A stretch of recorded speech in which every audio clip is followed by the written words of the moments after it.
ونستعينه ونستغفره ونؤمن به ونتوكل عليه ونعوذ بالله من شرور أنفسنا ومن سيئات أعمالنا. یہ پکھے لا دو، پکھے بھی دے گلوب. من يهده الله فلا مضل له ومن يضلل فلا هادي له ونشهد أن لا إله إلا الله وحده لا شريك له ونشهد أن سيدنا ومولانا وملجأنا ومأوانا سيدنا وحبيبنا وحبيب ربنا محمدا عبده ورسوله صلى الله تعالى عليه وعلى آله وأصحابه وبارك وسلم. أما بعد فأعوذ بالله من الشيطان الرجيم. بسم الله الرحمن الرحيم. قد أفلح المؤمنون الذين هم في صلاتهم خاشعون والذين هم عن اللغو معرضون والذين هم للزكاة فاعلون والذين هم لفروجهم حافظون إلا على أزواجهم أو ما ملكت أيمانهم فإنهم غير ملومين. فمن ابتغى وراء ذلك فأولئك هم العادون والذين هم لأماناتهم وعهدهم راعون والذين هم على صلواتهم يحافظون أولئك هم الوارثون الذين يرثون الفردوس هم فيها خالدون. آمنت بالله صدق الله العظيم وصدق رسوله النبي الكريم الأمين ونحن على ذلك لمن الشاهدين والشاكرين والحمد لله رب العالمين. إن الله وملائكته يصلون على النبي يا أيها الذين آمنوا صلوا عليه وسلموا تسليما. اللهم صل على سيدنا محمد وعلى آل سيدنا محمد وبارك وسلم عليه. الصلاة والسلام عليك يا سيدي يا رسول الله وعلى آلك وأصحابك يا سيدي يا حبيب الله. الصلاة والسلام عليك يا سيدي يا رحمة للعالمين وعلى آلك وأصحابك يا سيدي يا شفيع المذنبين. الحمد لله رب العالمين.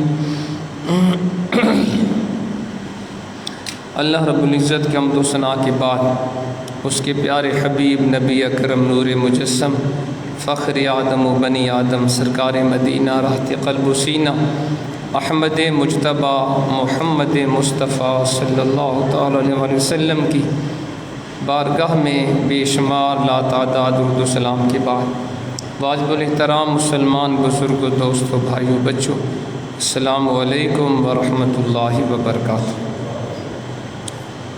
آج کے جمعہ میں جو میرا موضوع ہے وہ ہے دنیا آخرت میں کامیاب ہونے والے مومنین کی صفات. وہ کون سے لوگ ہیں جو دنیا آخرت میں کامیاب ہیں؟ وہ کون سے ایمان والے ہیں جو دنیا آخرت میں کامیاب ہوں گے؟ تو میں نے آپ حضرات کے سامنے سورۃ المومنون کی ابتدائی 11 آیات تلاوت کی ہیں جن میں اللہ کریم نے کامیاب مومنین کی صفات کو بیان فرمایا. قرآن پاک میں ارشاد ہوا قد افلح المومنون، بے شک فلاح پا گئے، بامراد ہو گئے ایمان والے. الذین هم فی صلاتہم خاشعون، وہ ایمان والے کامیاب ہوئے جو اپنی نمازوں میں خشوع و خضوع کرتے ہیں. والذین هم عن اللغو معرضون، جو ہر بیہودہ امر سے چہرہ پھیرنے والے ہیں. والذین هم للزکاة فاعلون، اور وہ کامیاب ہیں دنیا آخرت میں جو زکوٰۃ ادا کرنے والے ہیں. والذین هم لفروجہم حافظون، جو اپنی شرم گاہوں کی حفاظت کرنے والے ہیں.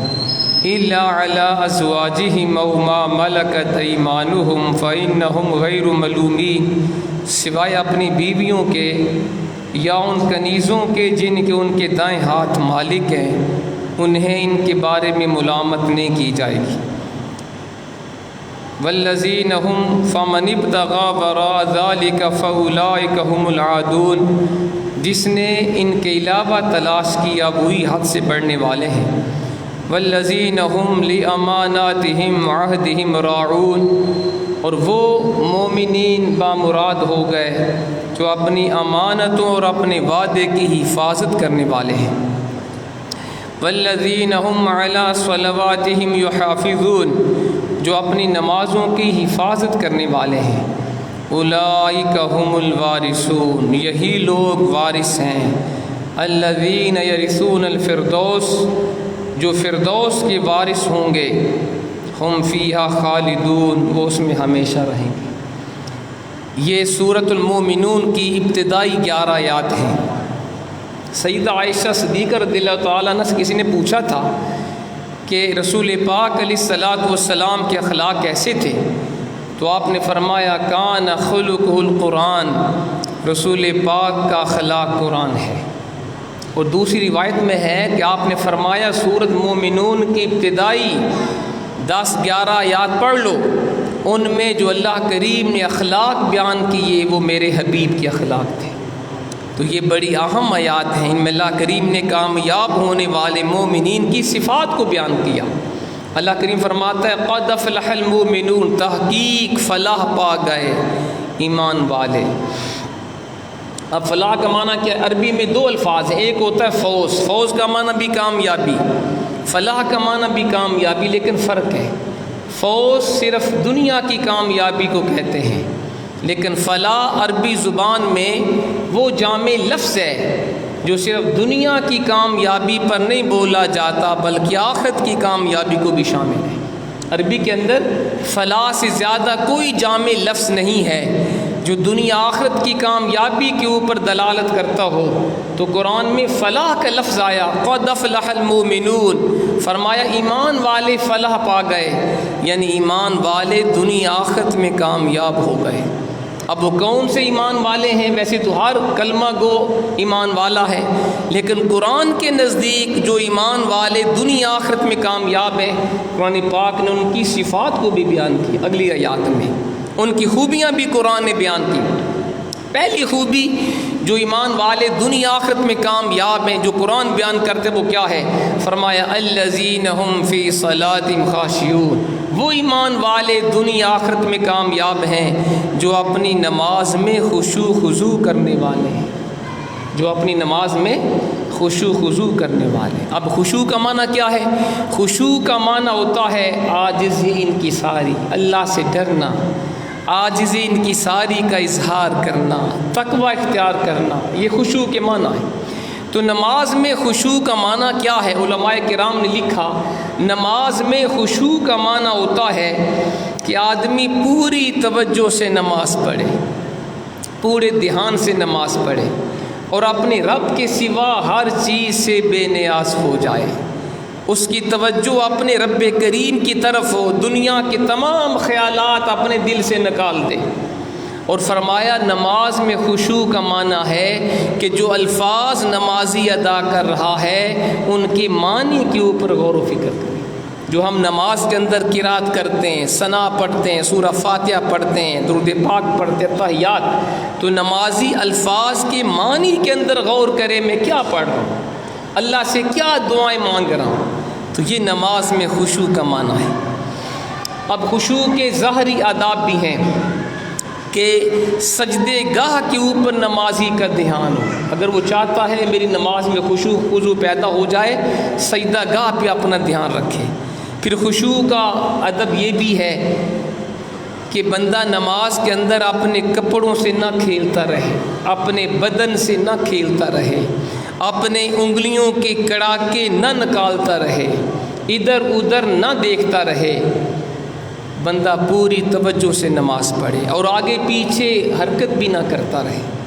نبی پاک علیہ الصلاۃ والسلام نے ایک آدمی کو نماز پڑھتے دیکھا جو اپنی داڑھی کے ساتھ کھیل رہا تھا، تو حضور نے فرمایا لو خشع قلب ھذا لخشعت جوارحہ او کما قال، اگر اس کے بندے کے دل میں خشوع خضوع ہوتی تو اس کے اعضاء اس کا اظہار کرتے، یعنی اگر اس کے دل میں خدا کا خوف ہوتا پھر یہ داڑھی کے ساتھ نہ کھیلتا، پھر پوری توجہ کے ساتھ نماز پڑھتا۔ تو قرآن پاک نے کہا وہ مومن کامیاب ہیں جو اپنی نماز میں خشوع خضوع کرنے والے ہیں۔ ذات محترم، جو نماز خشوع خضوع کے ساتھ پڑھی جائے، بلکہ آؤ میں آپ کو اپنے آقا کی شان بتاؤں۔ ہمارے پیارے آقا کو رب نے یہ شان دی ہے کہ ہمارے کریم آقا اپنی امت کی خشوع خضوع کو بھی جانتے ہیں۔ حالانکہ خشوع خضوع دل کی کیفیت کا نام ہے، کیونکہ دل میں خوف خدا ہوتا ہے، اس کو خشوع خضوع کہتے ہیں۔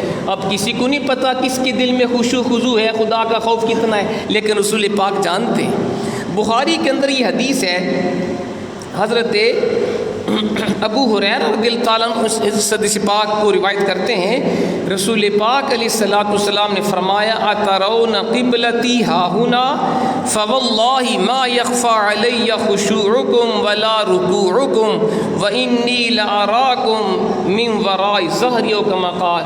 موطا امام مالک کے اندر بھی حدیث ہے، بخاری کے اندر بھی حدیث ہے، رسول پاک نے صحابہ کو فرمایا کیا تم میری طرف دیکھتے ہو نماز کے اندر اس طرح؟ فرمایا خدا کی قسم مجھ پر تمہاری خشوع بھی پوشیدہ نہیں، مجھ پہ تمہارے رکوع بھی پوشیدہ نہیں، میں اپنے پیچھے سے بھی تمہیں دیکھتا ہوں۔ یہ حضور کی شان ہے کہ ہمارے کریم آقا اپنے غلاموں کی خشوع خضوع کو بھی جانتے ہیں، کس کے دل میں خدا کا کتنا خوف ہے، کس طرح وہ توجہ سے نماز پڑھ رہا ہے۔ حضرت محترم، اب جو بندہ صحیح وضو کرے اور نماز صحیح پڑھے اس کی شان کیا ہے؟ حدیث پاک میں آتا ہے، حضرت عقبہ بن عامر اس حدیث کے راوی ہیں، سمیعت رسول اللہ علیہ الصلوۃ والسلام کہتے ہیں میں نے رسول پاک علیہ السلام کو فرماتے ہوئے سنا، حضور نے فرمایا من تودع فاحسن الوضوء ثم صلى غیر صاح ولا واہ غفر له ما تقدم من ذنبه كما قال۔ مسند امام احمد بن حنبل کے اندر حدیث ہے، رسول پاک نے فرمایا جس نے وضو کیا اور صحیح وضو کیا پھر اس نے نماز پڑھی بغیر غفلت کے، بغیر لہو و لعب کے، اس کے تمام پچھلے گناہ بخش دیے جائیں۔ جس نے وضو کیا، صحیح وضو کیا، پھر اس نے خشوع خضوع کے ساتھ نماز پڑھی، پوری توجہ کے ساتھ نماز پڑھی، وہ نماز میں غافل نہیں رہا، غفلت اس کے اوپر طاری نہیں رہی، اور اس نے پورے دھیان سے نماز پڑھی، سرکار نے فرمایا کہ اس کے تمام پچھلے گناہ بخش دیے جائیں گے۔ یہ نماز میں خشوع خضوع کی فضیلت ہے۔ جزاک اللہ۔ ذات محترم، ایک اور حضور کا حضرت ابو ہریرہ رضی اللہ تعالیٰ عنہ کی روایت ہے، فرماتے ہیں جب تم نماز پڑھتے ہو تو تمہارا رب تمہارے سامنے ہوتا ہے، تم اپنی رب سے مناجات کر رہے ہوتے ہو، بس تم ادھر ادھر توجہ نہ کیا کرو۔ یعنی جب بندہ نماز میں ہوتا ہے تو اپنے رب سے مناجات کر رہا ہوتا ہے، رب سے دعائیں کر رہا ہوتا ہے، تو اللہ اس کے سامنے ہوتا ہے۔ جب ہم آپس میں کسی سے گفتگو کرتے ہیں سامنے کھڑے ہو کر، تو کوئی بندہ سامنے نہ دیکھے ادھر ادھر دیکھے تو اگلے بندے کو اچھا محسوس نہیں ہوتا، بھئی میں آپ سے بات کر رہا ہوں اور آپ مجھے چھوڑ کے دوسرے کی طرف کیوں دیکھ رہے ہیں۔ اسی طرح جب بندہ نماز میں ہوتا ہے اپنے رب سے وہ گزارشات پیش کر رہا ہے، اللہ سے دعائیں کر رہا ہوتا ہے، اللہ اس کے سامنے ہوتا ہے۔ اب رب بھی نہیں چاہتا کہ وہ توجہ نماز میں ادھر ادھر کر لے، رب کی طرف سے اپنی توجہ ہٹا لے۔ اور پھر سنیں، عطا نے کہا مجھے حدیث پہنچی ہے، اللہ کریم فرماتا ہے ابن آدم تو کس کی طرف توجہ کر رہا ہے نماز کے اندر؟ میں اس سے بہتر ہوں جس کی طرف تو توجہ کر رہا ہے، یعنی اللہ سے بہتر کوئی نہیں ہے۔ تو نماز میں خشوع خضوع ہوگی پھر وہ نماز قبول ہوگی، اور اگر نماز میں خشوع خضوع نہیں پھر وہ نماز قبول ہی نہیں ہے۔ حدیث پاک سن لیں، حضرت عبداللہ بن عباس رسول پاک علیہ السلام کا فرمان نقل کرتے ہیں، حضور علیہ السلام فرماتے ہیں من لم تنہ صلاته عن الفحشاء والمنکر لم یزدد من اللہ الا بعدا۔ امام طبرانی المعجم الکبیر میں اس حدیث کو روایت کرتے ہیں، رسول پاک علیہ السلام نے فرمایا جس بندے کی نماز اسے بے حیائی برے کاموں سے نہ روکے وہ اسے رب سے اور زیادہ دور کر دے گی۔ یعنی نماز بے حیائی سے روکتی ہے۔ قرآن کہتا ہے نا ان الصلاۃ تنہی عن الفحشاء والمنکر، بے شک نماز بے حیائی، برے باتوں، برے کاموں سے روکتی ہے۔ تو فرمایا جس کی نماز اسے برائی سے، بے حیائی سے نہ روکے، وہ اسے رب سے اور زیادہ دور کر دے گی۔ اب ہم خود غور کر لیں، کیا ہماری نماز ہمیں بے حیائی سے روکتی ہے؟ کیا ہماری نماز ہمیں برے کاموں سے روکتی ہے؟ آج کتنے نمازی ایسے ہیں جو نماز بھی پڑھتے ہیں، جھوٹ بھی بولتے ہیں، جو نماز بھی پڑھتے ہیں، خیانت بھی کرتے ہیں، جو نماز بھی پڑھتے ہیں، وعدہ خلافی بھی کرتے ہیں، جو نماز تو 5 وقت پڑھتے ہیں، غیبت بھی کرتے ہیں، گالیاں بھی دیتے ہیں، لعن طعن بھی کرتے ہیں، کم تولتے ہیں، کم ناپتے ہیں، لوگوں سے بددیانتی کرتے ہیں، کرپشن کرتے ہیں، خیانت کرتے ہیں، نماز بھی پڑھتے ہیں، گناہ بھی کرتے ہیں۔ تو اس کا مطلب کیا ہے؟ ان کی نماز میں خشوع خضوع نہیں ہوتی، وہ توجہ سے نماز ہی نہیں پڑھتے، وہ نماز کو سمجھ کے پڑھتے ہی نہیں، نماز کا ترجمہ نہیں آتا ان کو پتہ ہی نہیں میں رب سے کیا وعدہ کر رہا ہوں۔ کاش کہ ہم نماز کا ترجمہ یاد کر لیں۔ یقین جانیے اگر نماز کا ترجمہ ہمیں یاد ہو، پھر ہم الفاظ کے اوپر غور کریں، میں رب سے کیا کہہ رہا ہوں۔ الحمدللہ رب العالمین، سب تعریفیں رب کے لیے جو سارے جہانوں کا رب ہے، الرحمن الرحیم، بڑا مہربان، ہمیشہ رحم فرمانے والا، مالک یوم الدین، اللہ مالک ہے قیامت کے دن کا، ایاک نعبد و ایاک نستعین، اللہ ہم صرف تیری عبادت کرتے ہیں، تجھی سے مدد مانگتے ہیں، اہدنا الصراط المستقیم، اللہ ہمیں سیدھے راستے پہ چلا۔ یہ ہم نماز میں اللہ سے دعا کرتے ہیں۔ تو اگر ہمیں نماز کا معنی ہی نہیں آئے گا تو ہمیں کیا پتہ ہم نے کیا پڑھا۔ تو سرکار نے فرمایا جس کی نماز اسے بے حیائی سے نہ روکے، پھر وہ اسے رب سے اور زیادہ دور کر دے گی۔ دوسرا حضور کے ارشاد گرامی آپ نے فرمایا بہت سے رات کو نماز پڑھنے والے ایسے ہیں جن کو سوائے جاگنے کے کچھ بھی نہیں ملتا، اور بہت سے روزہ رکھنے والے ایسے ہیں جن کو سوائے بھوک پیاس کے کچھ بھی حاصل نہیں ہوتا۔ تو یہ اشارہ ہے ان نمازیوں کی طرف جو نمازوں سے غافل ہیں، ہوتے نماز میں ہیں، جسم نماز میں، خیال دکان کے اوپر، خیال گھر کے اوپر۔ آپ دیکھیں نا ہماری کیسی ناقص نمازیں ہیں، ہمیں بھولی ہوئی چیز نماز میں یاد آتی ہے، ہماری توجہ نماز میں نہیں ہوتی، کام پہ ہوتی ہے، گھر پہ ہوتی ہے، کئی اور کام ہم نماز میں کر رہے ہوتے ہیں۔ تو اگر نماز میں خشوع خضوع نہیں ہوگی، پھر وہ نماز نہ قبول ہے اور نہ اس کا ثواب آپ کو دیا جائے گا۔ اب سنیے رسول پاک علیہ الصلاۃ والسلام کی نماز کیسے تھی، ہمارے پیارے آقا علیہ الصلاۃ والسلام کس طرح نماز ادا فرمایا کرتے تھے۔ حضور علیہ الصلاۃ والسلام کے بارے میں حدیث پاک میں آتا ہے کہ رسول پاک علیہ السلام جب نماز پڑھتے ہمارے پیارے آقا، حضور کے سینہ مبارک سے ہنڈیا کے ابلنے کی طرح آواز آتی تھی، یعنی اتنا خوف خدا ہوتا حضور کی نماز میں۔ آپ نماز میں کھڑے ہوتے تو ایسے سینے سے آواز آتی جیسے ہنڈی کے ابلنے کی آواز آتی۔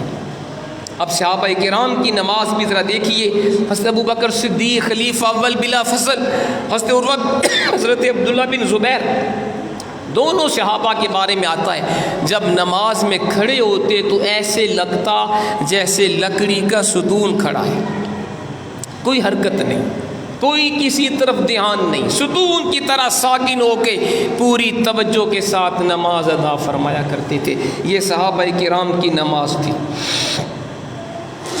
حضرت امام اعظم ابو حنیفہ رحمۃ اللہ علیہ کے بارے بھی منقول ہے کہ آپ بھی جب رات کو نماز پڑھتے نا تو آپ ستون کی طرح ساکین بے حس و حرکت کھڑے ہو کے نماز پڑھا کرتے تھے، پوری پوری رات نماز میں گزار دیتے۔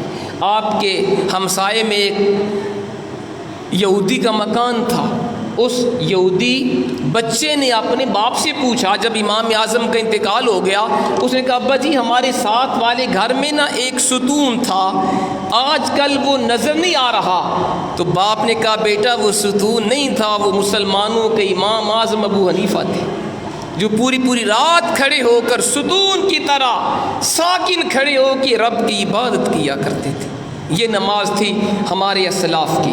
ایک اور سنیں، حضرت بلکہ امام اعظم ابو حنیفہ کے بارے میں یہ بھی منقول ہے کہ آپ ایک مرتبہ نماز پڑھ رہے تھے تو چھت سے سانپ گرا، لیکن آپ نماز میں مشہور رہے، کچھ پتہ نہیں چلا۔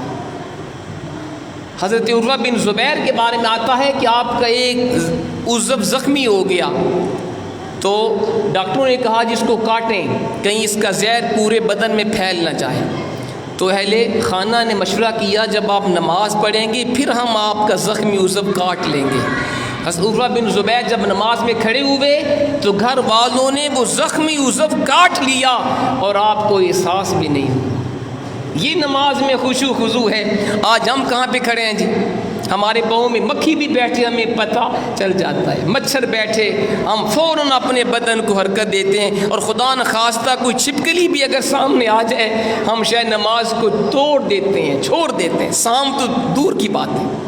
تو ہماری نماز میں اس طرح کی خشوع خضوع نہیں.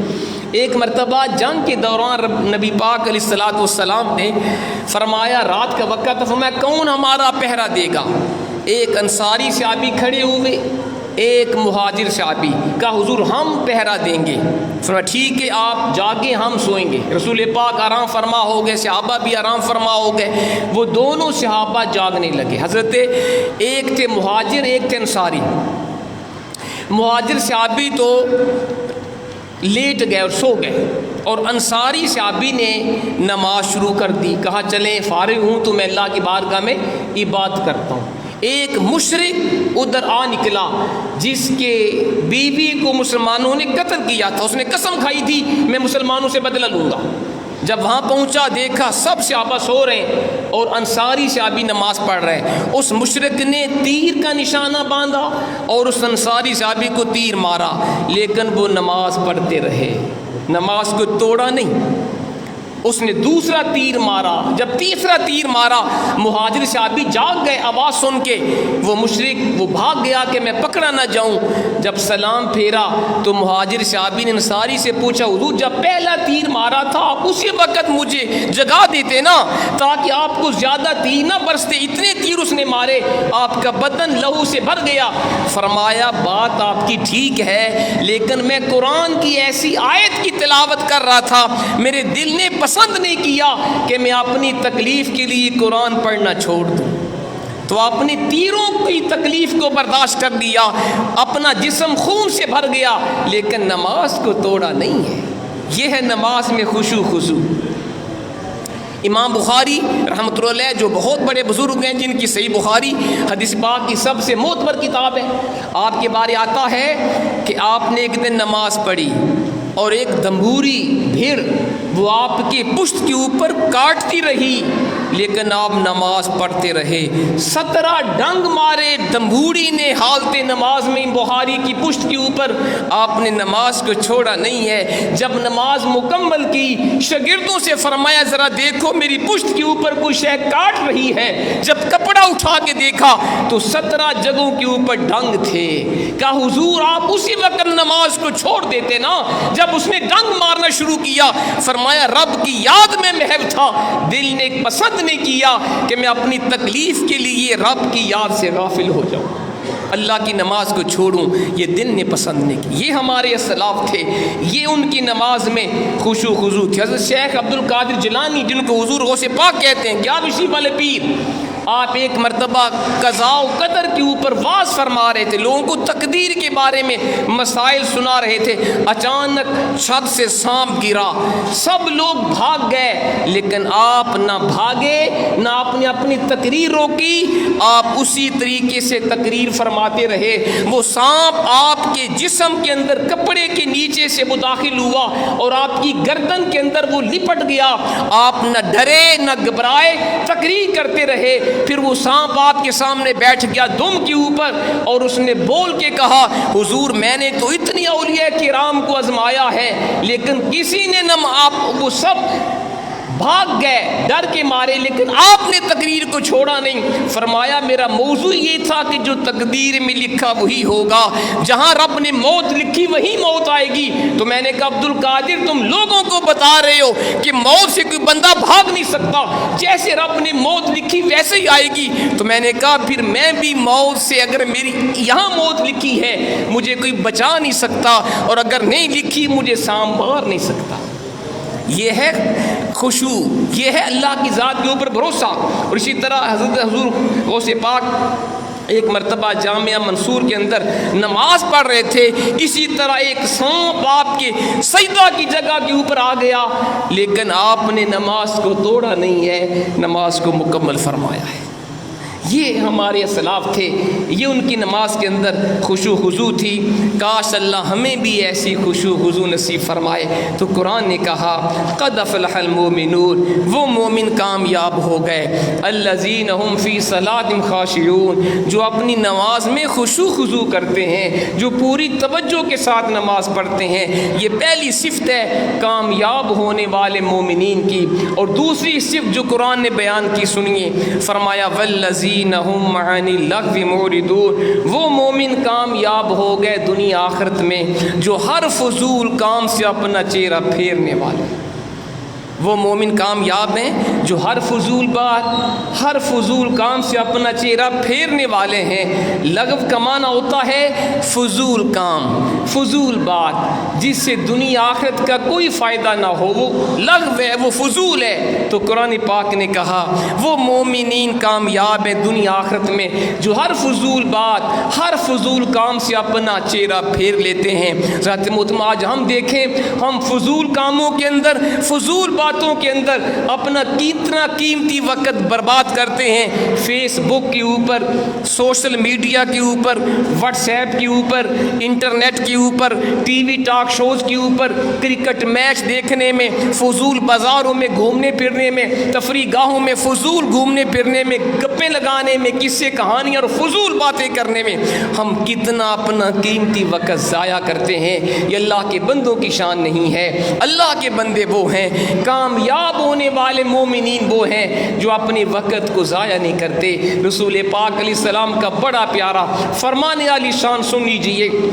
حضور علیہ السلام فرماتے ہیں من حسن اسلام المرء ترکہ ما لا یعنی، او کما قال، آدمی کے اسلام کا حسن یہ ہے، آدمی کے اسلام کی خوبی یہ ہے فضول کاموں کو چھوڑ دے۔ آدمی کے اسلام کا حسن، اسلام کی خوبی یہ ہے فضول کام چھوڑ دے، فضول باتیں چھوڑ دے۔ آج ہم دیکھیں اپنا کتنا قیمتی وقت ہم ضائع کرتے ہیں۔ تو وقت کو برباد کرنا یہ مومنین کی شان نہیں ہے۔ ہم فضول باتوں میں اپنا قیمتی وقت برباد کرتے ہیں۔ رسول پاک علیہ السلام فرماتے ہیں من صامت نجا، جو خاموش رہا وہ کامیاب ہو گیا، جو خاموش رہا وہ کامیاب ہو گیا۔ بزرگ کہتے ہیں اچھا بولیے، ایسا بولیے جس میں آپ کا فائدہ ہو، سننے والوں کا فائدہ ہو۔ اگر فضول بات کرنی ہے تو پھر بہتر ہے آپ خاموش ہو جائیں۔ تو ہم دیکھیں کتنی زبان کو ہم غلط جگہوں پہ استعمال کرتے ہیں۔ جب جو بندہ زیادہ بولتا ہے نا، اس سے گناہ بھی زیادہ ہوتے ہیں۔ جو بندہ زیادہ بولنے کا عادی ہو، اس سے بعض کا جھوٹ بھی بولا جا سکتا ہے، وہ کسی کی غیبت بھی کر دیتا ہے، کسی کو گالی بھی دے دیتا ہے، کسی کے اوپر لعن طعن بھی کر دیتا ہے، پھر بعد میں اس کو پچھتانا پڑتا ہے۔ اس لیے بزرگوں نے فرمایا پہلے سوچو، پھر تولو، پھر بولو۔ یہ نہیں جو منہ میں آیا اسے آپ پھینک دیں۔ تو اس لیے قرآن نے کہا وہ مومنین کامیاب ہیں جو فضول کاموں سے، فضول باتوں سے اپنا چہرہ پھیرتے۔ آج بڑے دکھ کی بات ہے، ہمارے نوجوان بھی اور ہم خود بھی فیس بک کے اوپر، واٹس ایپ کے اوپر، فلم و ڈراموں میں ہم گھنٹوں کے گھنٹے برباد کر دیتے ہیں، ہمیں خبر نہیں میں اپنا وقت ضائع کر رہا ہوں۔ ہم کہتے ہیں جی 5 منٹ میں مجھے اتنے 5 روپے کے اندر مجھے 100 منٹ فری ملا، تو یہ ہمیں پتہ نہیں کہ جو 100 منٹ میں نے بات کی، گھنٹہ میں نے بات کی، میں نے کتنا وقت اپنا ضائع کر دیا۔ تو ہمیں اپنے وقت کی قدر کرنی چاہیے۔ اللہ کا بندہ وہ ہے جو اپنے وقت کو فضول کاموں میں ضائع نہیں کرتا۔ صوفیاء تو یہ کہتے ہیں جو دم غافل سو دم کافر، جو وقت میں نے یاد الہی کے بغیر گزارا میں کافر ہو گیا۔ تو قرآن نے کہا وہ مومن کامیاب ہیں جو فضول کاموں سے اپنا چہرہ پھیر۔ تیسری صفت کامیاب ہونے والے مومنین کی کیا ہے؟ والذین هم للزکاۃ فاعلون، فرمایا وہ مومن کامیاب ہیں جو زکوٰۃ دیتے ہیں، جو زکوٰۃ دیتے ہیں۔ زکوٰۃ کا معنی کیا ہے؟ زکوٰۃ کا ایک معنی ہے تزکیہ، پاک ہونا، کیونکہ زکوٰۃ دینے سے انسان کا مال پاک ہوتا ہے۔ انسان کا باطن بھی پاک ہوتا ہے، ظاہر بھی پاک ہوتا ہے۔ ایک اس کا معنی یہ ہے۔ زکوٰۃ کا دوسرا معنی ہے بڑھنا، نشو و نما پانا۔ زکوٰۃ دینے سے مال بڑھتا ہے، اللہ کے راستے میں خرچ کرنے سے مال گھٹتا نہیں، مال میں اضافہ ہوتا ہے۔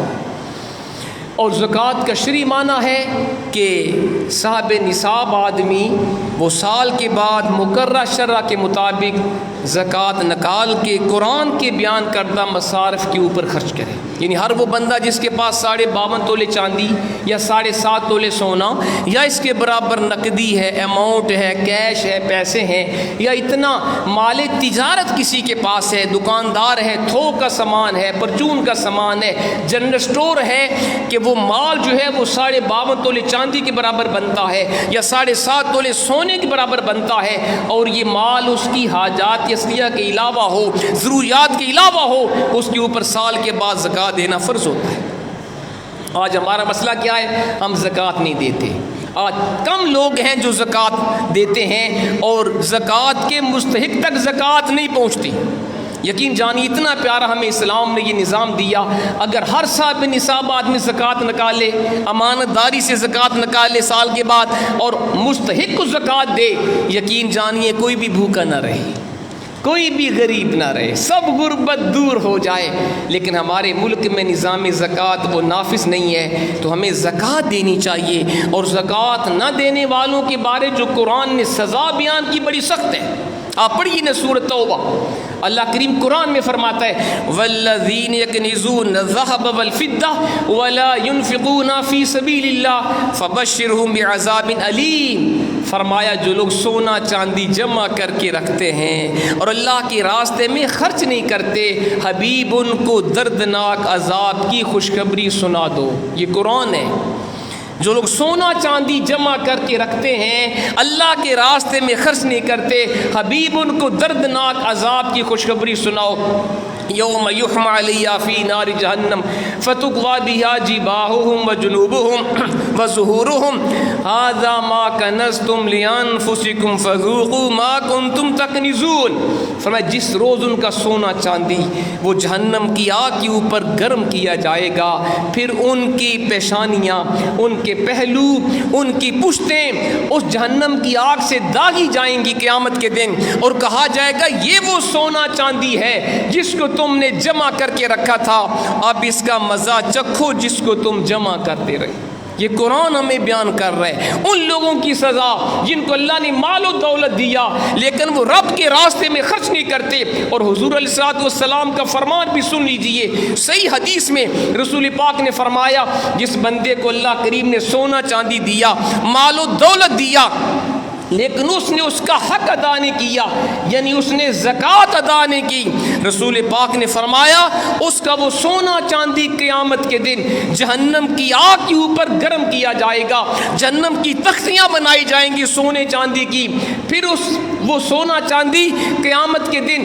جو حدیث میں ایک میں یہ ہے کہ جہنم کی تختیاں بنائی جائیں گی اور اس بندے کی پیشانی کو داغا جائے گا، اس کے پہلوؤں کو داغا جائے گا، پشتوں کو داغا جائے گا، ایک حدیث میں یہ ہے۔ اور دوسری حدیث میں سرکار نے فرمایا اس بندے کا وہ مال و دولت قیامت کے دن گنجے سانپ کی صورت میں آئے گا، اور وہ سانپ اسے کہہ کے ڈنگ مارتا رہے گا، انا کنزکا انا مالکا، میں تیرا خزانہ ہوں، میں تیرا مال ہوں جس کو تم نے جمع کر کے رکھا، رب کے راستے میں خرچ نہیں کیا، اب اس کا مزہ چکھو۔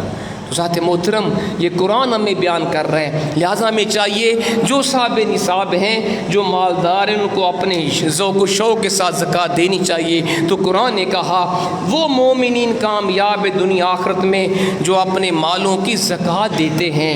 ایک اس کا معنی یہ ہے، اور ایک زکوٰۃ کا معنی یہ ہے اپنے آپ کو پاک کرنا، گناہوں سے پاک کر لینا۔ تو اس صورت میں معنی بنے گا وہ مومنین کامیاب ہیں جو اپنے آپ کو گناہوں سے بچاتے ہیں، جو اپنے آپ کو گناہوں سے محفوظ کرتے ہیں، جو ہر گناہ سے اپنے آپ کو بچاتے ہیں، ہر اچھا عمل کرتے وہ مومن کامیاب ہیں۔ تو آج میں نے آپ کے سامنے کامیاب مومنین کی 3 صفات بیان کی۔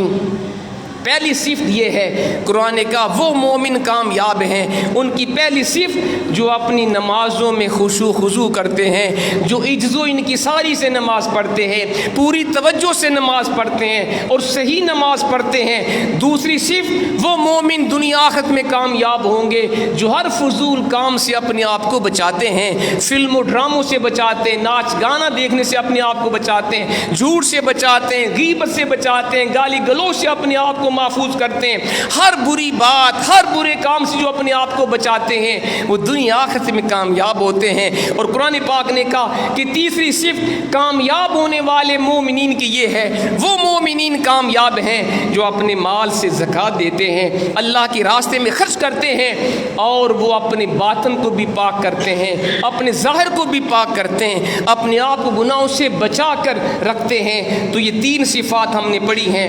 ہمارا وقت ہو گیا۔ یہ کل قرآن کی سورت کے اندر 7 صفات اللہ نے بیان کی ہیں۔ سورت مومنون کی پہلی 11 آیات کے اندر کامیاب ہونے والے مومنین کی 7 صفات ہیں، 3 ہم نے پڑھ لی۔ انشاءاللہ بقیہ اگلے جمعے انشاءاللہ آپ کے سامنے عرض کروں گا کہ کامیاب مومنین کی بقیہ صفات کیا ہیں۔ اللہ تعالی ہمیں عمل کی توفیق عطا فرمائے۔ آخر میں ایک